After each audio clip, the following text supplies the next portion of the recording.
Hello guys! Good morning, good afternoon, good evening sa lahat. Today I wanna make orange cake.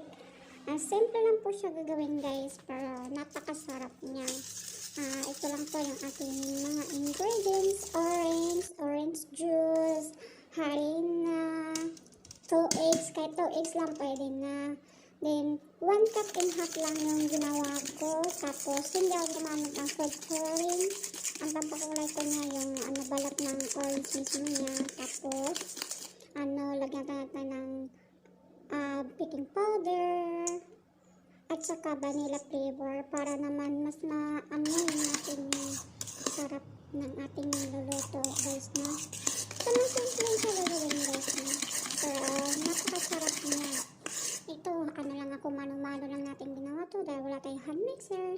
Ito na guys, inumpisahan ko na yung aking homemade orange cake. Simple lang siya gagawin guys.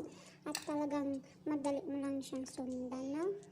Basta itatak nyo lang palagi guys yung inyong niluluto mula sa puso nyo para masarap yung ating Ito na siya, itatransfer na lang sa hulmahan ng cake natin.